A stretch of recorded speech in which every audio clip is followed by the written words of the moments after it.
Eu queria dar boa tarde às nossas convidadas do podcast da ABS, a nossa sócia, nossa formada, que é a Flávia Maia, formada sommelier pela ABS, e eu acho que também frequentou os nossos bancos, a Suzana Barelli, né? Grande amiga, além de tudo, minha amiga pessoal, da minha esposa, com quem elas formam um grupo que eu não sei, não entendi muito bem o que é, mas que a minha adega é atacada de vez em quando pela minha mulher, tá certo? Ainda bem, né? Muito justamente, diga-se de passagem. Então, estamos aqui hoje, quero dar as boas-vindas a ambas, né? A ideia é a gente discutir um tema que é muito relevante nos dias de hoje, que é a questão da sustentabilidade no vinho.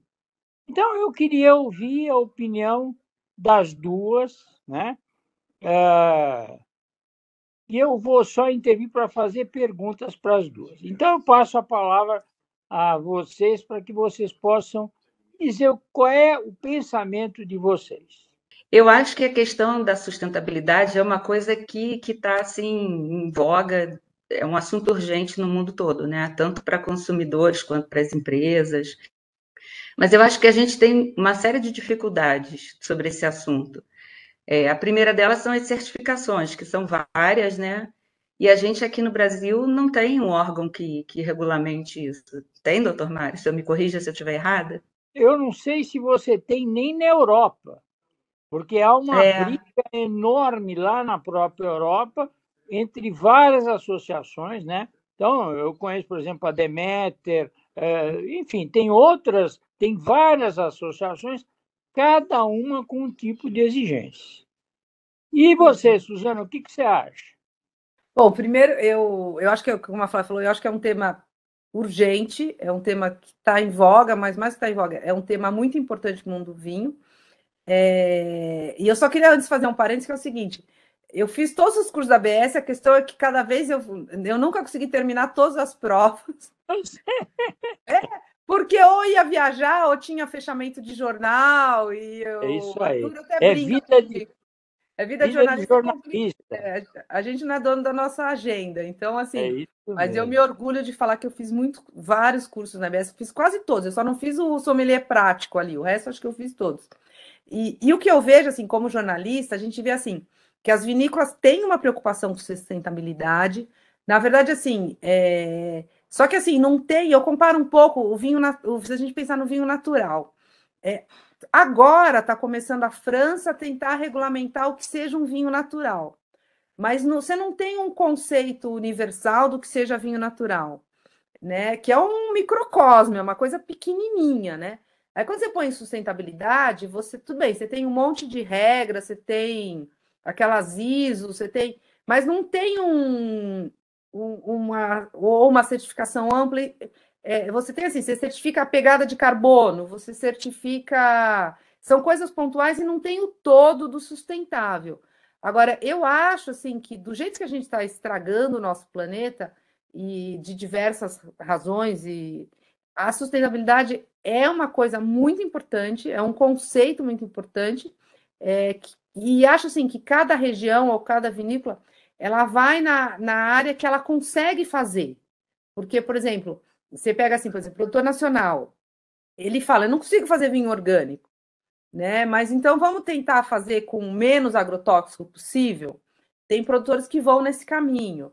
Ou você tem, eu exporto muito, então você pega o Chile, por exemplo, os vinhos chilenos são 80, sei lá, 90, 80, 70%, não sei muito, para o mercado externo. Então, eles vão mexer o quê? Na pegada de carbono, como é que eles fazem para evitar poluição. Então, assim, você tem várias, é como se é um polvo, né? A sustentabilidade é um polvo. Você tem vários tentáculos e tem que ir tentando ser sustentável a maioria dos tentáculos possíveis. Agora, minha função aqui é ser um provocador, né? Então, eu vou colocar para vocês o seguinte: Alguma vez, você, principalmente, Suzana, mas a Flávia também já viajou, etc., etc., você se viu diante de situações em que o título sustentabilidade era uma ação de marketing que era muitas vezes usada só para servir de chamariz, porque, e eu estou dizendo isso porque eu já vivi essa situação. Eu me lembro de uma vinícola no Uruguai que se orgulhava de ser sustentável, porque tinha até larva dentro do local onde se pisava as uvas.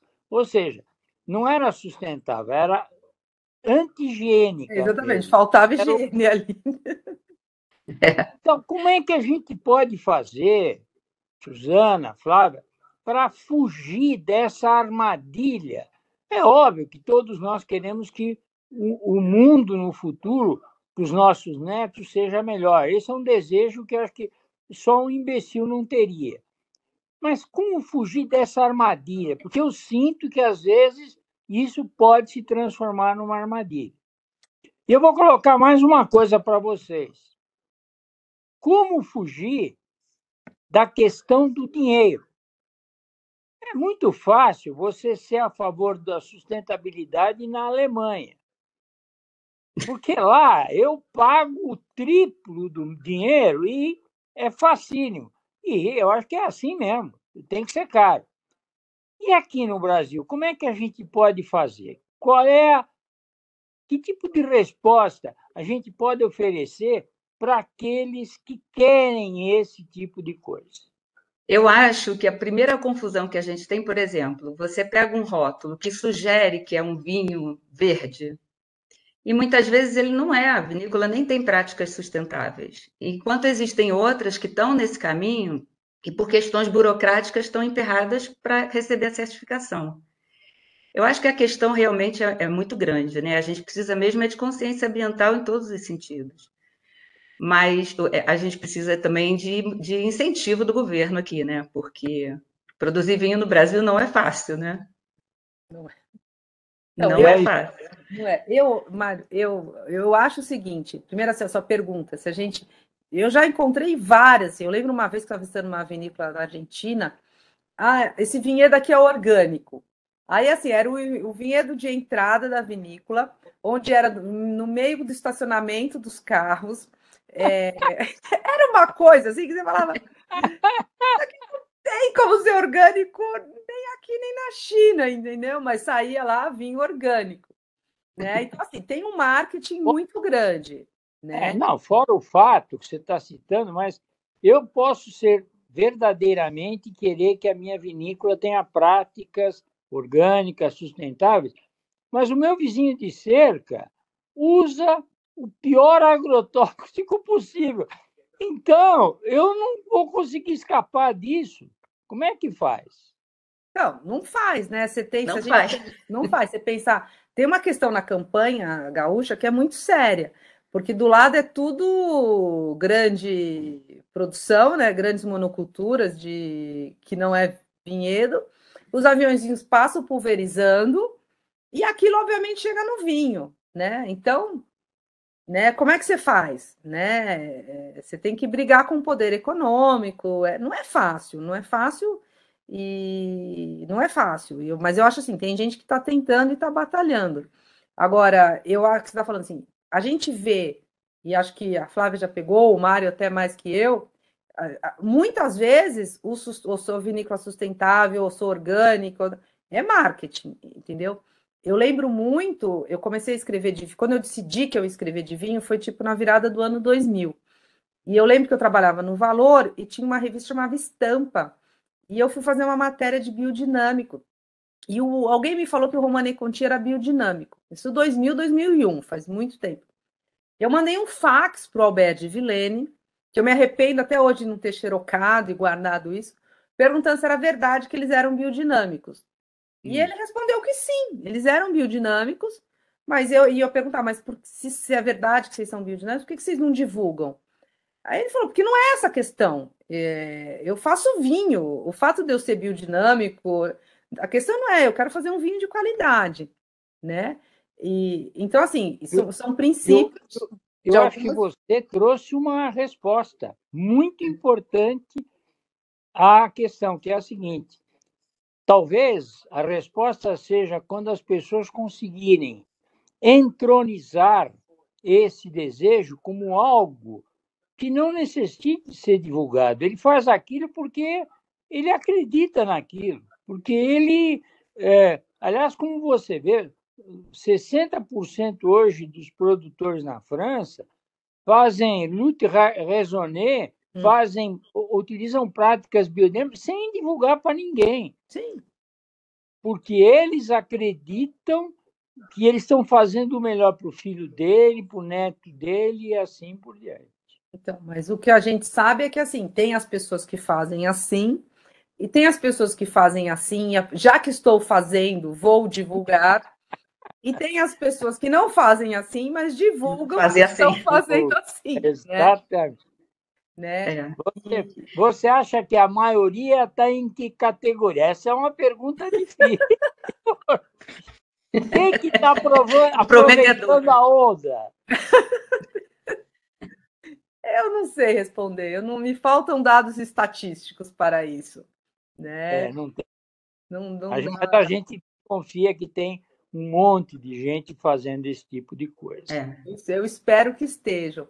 Agora, eu acho, quando você perguntou como é que vai resolver isso, eu acho que só vai resolver na hora que o consumidor enxergar isso como um valor, né? A gente vê alguns países europeus, principalmente no norte da Europa, que efetivamente, assim, para você colocar um vinho lá, você tem que mostrar todas as suas práticas, sejam elas sustentáveis, sejam elas de maneira de cultivo, do que seja. Então, você tem vinícolas que elas, principalmente as vinícolas que exportam muito, elas estão se, elas já várias já têm tudo isso organizado para poder exportar para esses mercados que não tem a população do Brasil, mas tem um poder econômico que o Brasil não tem. E eu acho assim que isso vai acontecer na hora que o consumidor exigir, né? Na hora que o consumidor falar, peraí, por que que eu estou consumindo esse vinho é sustentável? Como assim? Né? Sei lá, você tem painel solar e põe um monte de agrotóxico, então eu não quero, mas você tem painel solar e você evita agrotóxico, então eu quero. Então, eu acho que isso só vai acontecer, por mais que assim que as vinícolas estejam, várias vinícolas estão empenhadas, e elas estão mais empenhadas em práticas sustentáveis do que práticas de manejos mais menos tóxicos nos vinhedos. É, mas eu acho assim, isso vai acontecer na hora que tiver muita pressão de consumidor. Enquanto isso não acontecer, não vai mudar. E a gente conhece o consumidor brasileiro. Então, eu acho que aqui demora muito mais. Eu acho que, na verdade, todo mundo atribui, às vezes, ao governo uma importância que ele não consegue ter. Por mais que ele quisesse, ele não consegue. Na verdade, eu acho que a questão é de educação. Eu acho que a sustentabilidade no vinho faz parte de uma coisa muito mais ampla, que é a sustentabilidade em tudo. Ou seja, se você não pratica, se o seu alho não tem uma prática sustentável, se a sua cebola não é assim. Quando eu vou no Santa Luzia e vejo que tem um setor só de verduras sustentáveis, eu já vejo que eu tenho um nicho aqui, mas ele é caro. Eu vou ter que pagar por isso aqui, não tem jeito. Então, eu tenho que me acostumar com essa ideia de que se eu quiser algo que garanta para os meus filhos e para os meus netos uma coisa especial, eu vou ter que pagar por isso, não tem jeito. Não vai ser o sujeito que mora na periferia que vai, sem educação, exigir. Ele está preocupado em sobreviver, em comer. Então, não adianta eu querer exigir que, além de tudo, ele queira que aquele alho seja sustentável. Aí ele me olha e diz assim, mas isso aqui é preocupação de alemão. É mesmo, é de alemão mesmo. Esse é o povo que mais se orgulha e se preocupa com práticas sustentáveis. Né? Agora, por outro lado, Eu estava lendo também que existe uma questão, talvez a Suzana saiba me responder bem assim, que existe uma questão de confusão generalizada. As pessoas tendem a achar que o vinho já é um produto natural. Eu ia ponderar isso. Eu acho assim, primeiro assim, eu sempre dou um exemplo. Vocês sabem, eu tenho uma casa no interior em Ibiúna. E eu compro os meus produtos lá. Hoje em dia eu vou para lá no final de semana e trago para São Paulo. É um produtor orgânico, é um produtor certificado. Eu já participei de várias certificações com ele. E é mais barato do que eu comprar um produto não orgânico no Pão de Açúcar. Então, assim, tem também uma questão de valor na cadeia, né? Hoje a cadeia distributiva, ela, né, os intermediários aumentam muito o preço do orgânico. Então, assim, eu acho que em algum momento a gente vai conseguir encurtar essa cadeia e, e o orgânico não ser tão caro. Agora, a grande questão que eu acho que é o que a Flávia colocou é que assim o consumidor de vinho, quando a gente fala, às vezes adiciona ácido tal para corrigir a acidez, adiciona tanino, eles olham com o olho arregalado, assim, porque a ideia do vinho é que o vinho só pode ser natural, o vinho só pode ser saudável. E a gente, né? O Mário já visitou, a Flávia visitou um monte de vinícola, o Mário visitou mais vinícola que nós duas juntas. A gente já, aquela coisa, você fala, posso ir no... Eu lembro uma vez uma vinícola, eu falei, posso ir no banheiro? O cara falando um discurso que não punha nada. Aí eu posso ir no banheiro? Eu Tem me um monte de perdi. saco de açúcar lá. Tinha um saco de negócio de parecia cal e era tanino, entendeu? Aí, né? Eu lembro você mesmo, Mário, você tem uma história que o cara falava, é um produtor, não vamos citar nome, você já contou a história várias vezes, que se abriu o cara falando que não punha nada, se abriu o tanque e tinha lá um monte de chip Tem a dentro da foto disso. barrica, né? Então, né, a gente sabe que tem, infelizmente, eu acho que se colocar um chip não tem problema, desde que você jogue claro, você fala, coloquei. Sim, Mas a Claro, gente claro. tem sim, esse lado do consumidor achar sim. que o vinho já é puro, já é saudável. Então, assim, até ele ter a pressão, é mais fácil ele fazer uma pressão sei lá, pro feijão não ter agrotóxico, do que para ele fazer para o vinho. Do que para o vinho. É que essas coisas todas, eu acho que elas dependem muito de confiança. Eu me lembro, tem um famoso produtor francês que se orgulha de não usar nem SO2 nos vinhos dele. Eu sou bem honesto para você. Eu sou um sujeito que durante muito tempo comprei vinho para fazer guarda de vinho. Eu tenho uma adega que hoje eu estou, graças a Deus, bebendo os meus vinhos, mas também só abro com os meus filhos, para eles aprenderem, tá certo? Pelo menos nisso. Mas eu me lembro que esse cara, eu deixei de comprar quando ele falou isso, porque eu sei, e eu tenho vários amigos, alguns amigos do produtor que disseram: olha, eu não compro vinho para guarda desse cara. E olha, é da Borgonha, ele faz Chambertin, ele faz Grand Cru. Por quê? Porque sem SO2, o vinho vai sofrer alterações, não dá para você guardar. Então, eu sou naturalista, tá ótimo, excelente. Só que você tem que pagar um preço também para fazer certas coisas. Se você quiser ser absoluto, você não pode guardar vinho. Por quê? Porque sem SO2 não tem o que. Porque fulano e tal. Eu até exceções confirmam as regras, apenas isso. Agora, vai deixar esse vinho 20 anos, 30, um Domaine de la Romanée Conti, ele usa SO2, ele não é bobo, não. E olha que ele é orgânico e se orgulha, como você verificou disso. Né? Quer dizer, há orgânicos, há orgânicos. Os orgânicos extremos, eu acho que é meio complicado. Essa é a conclusão a que eu já cheguei. Né? Mas eu não sei se vocês concordam comigo ou não. Quero ouvir a opinião de vocês. Eu quero lhe perguntar se vocês já conseguiram tomar algum vinho orgânico naturalíssimo que seja bom. Porque eu ainda não consegui, eu sigo em busca. Não, eu já tomei. Eu já tomei. Já. Não Já. tem vinho bom. Olha, o próximo, Fala, o mano. próprio Domene, que a Suzana citou, qualquer vinho do Domene é um vinho excepcional. Mas sim, eu mas vou eu tô... citar um outro, que é o pai da biodinâmica, que é o Nicolas Joly, os vinhos do Claude Écoulé de Serran. Claude Écoulé de Serran é o seguinte, cada vinho é um vinho diferente. E o incrível é que todos são bons. O mais inacreditável é que todos são bons. Eu posso não concordar com as teorias dele, eu acho ele meio louco, tudo isso é verdade. Só que eu não posso negar também que os vinhos dele são excepcionais, maravilhosos. São entre os 3 melhores vinhos brancos que eu já tomei em toda a minha vida. Então, contra fato, não dá para você argumentar. E ele é um cara respeitadíssimo, quer dizer, respeitadíssimo e odiadíssimo, né, Suzana? Ele é polêmico e ele é divertido, assim.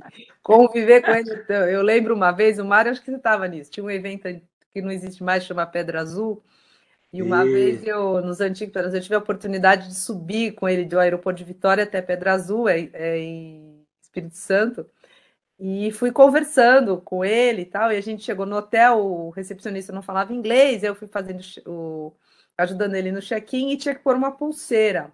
Essas pulseiras, mas era uma pulseira de papel, assim, para identificar como palestrante, como não sei o quê. Ele achou que era um negócio magnético. Ele teve um ataque, assim, porque não vai pôr nada disso na minha. Ele deve ser um cara que não chega perto do celular, não sei. Eu sempre entrevistei com ele por e-mail depois disso. Mas o ataque que ele teve por causa da pulseirinha, que ele achava que ia ter algo. Ele é uma pessoa peculiar, mas ele sabe fazer vinho. Vou contar para você, Suzana.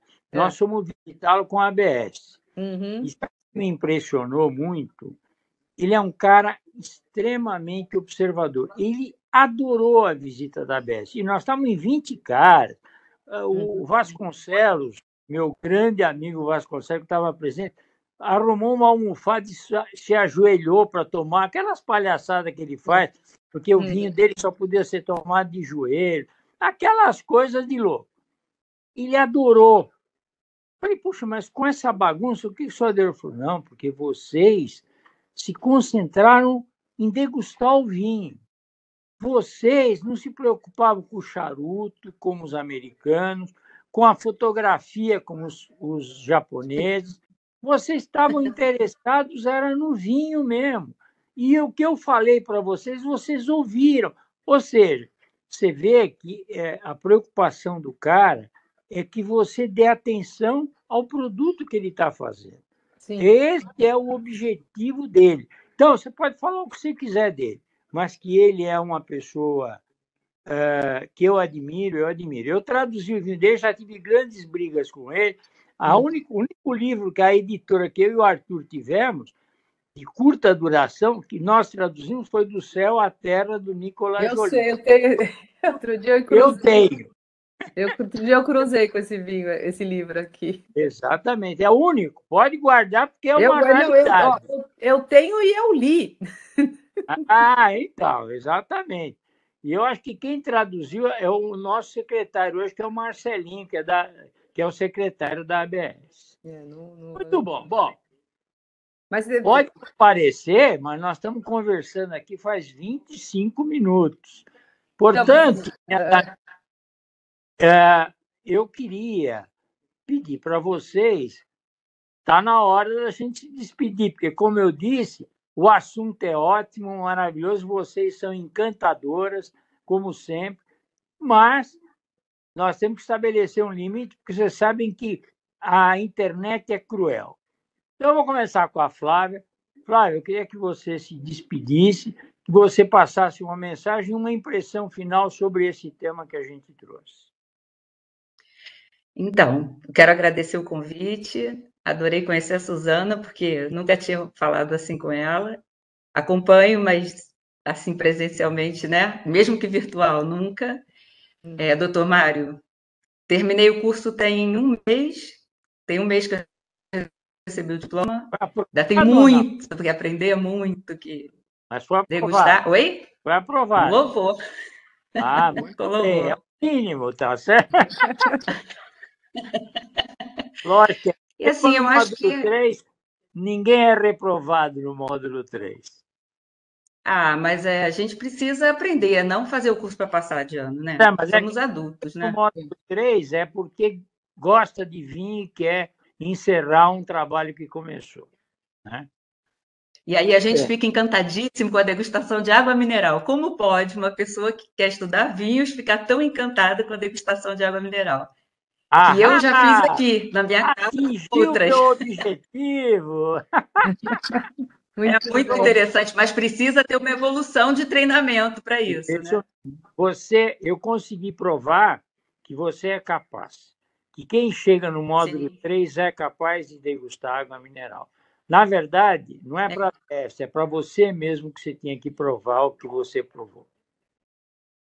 Mas só no módulo 3 você consegue já ter essa evolução de paladar, né? É isso mesmo. Isso. Minha Então, eu acho que amiga, é uma questão é isso urgentíssima. A gente precisa conscientizar todo mundo e tentar fazer o mundo ficar melhor para os nossos netos, como o senhor falou, né? aí. Minha querida amiga Suzana, Vamos.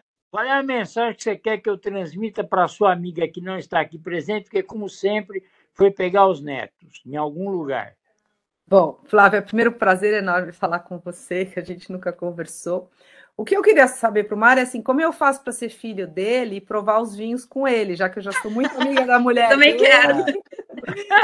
Esses vinhos que ele tem aí que eu fiquei com água na boca, né? E eu já sou assim, né? Já adoro a Virgínia, já. Como é que eu faço?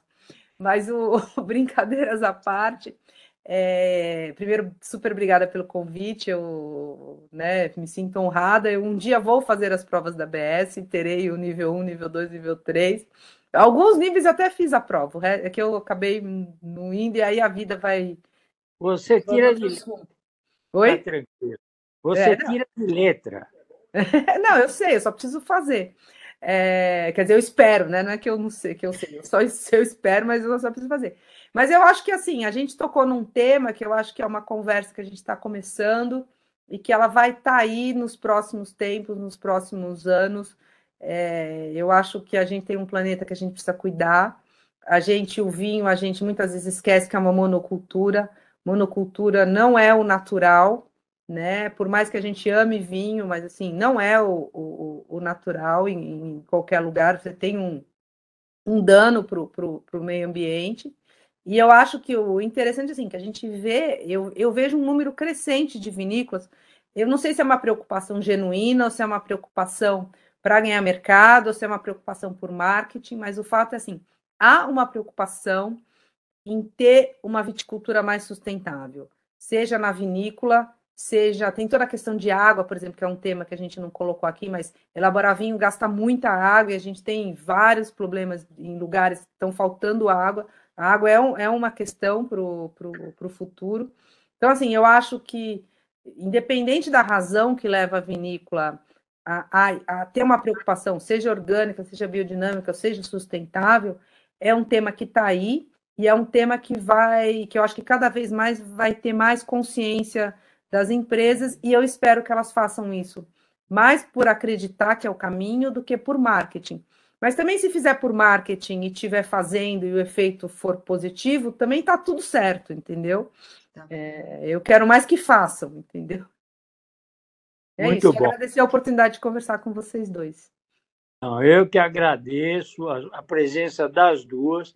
Eu acho que nós demos uma pequena contribuição, voltaremos a esse tema, com toda certeza, mas eu acho que o mais importante é que, independente dos esforços que as próprias vinícolas façam, acho que o nosso papel é muito importante ainda, que é o de conscientizar e educar o consumidor. A gente que tem contato com quem bebe vinho tem que cada vez mais levantar a bandeira de que vinho, como outras culturas, tem que ser sustentável para que os nossos filhos, os nossos netos vivam num mundo melhor do que o que a gente vive. Muito obrigado a vocês duas. agradeço muito e espero revê-las aqui mesmo em outras oportunidades. É só convidar, tá? Por mim, é só convidar. Por mim também. Então, obrigada. Tchau, um abraço.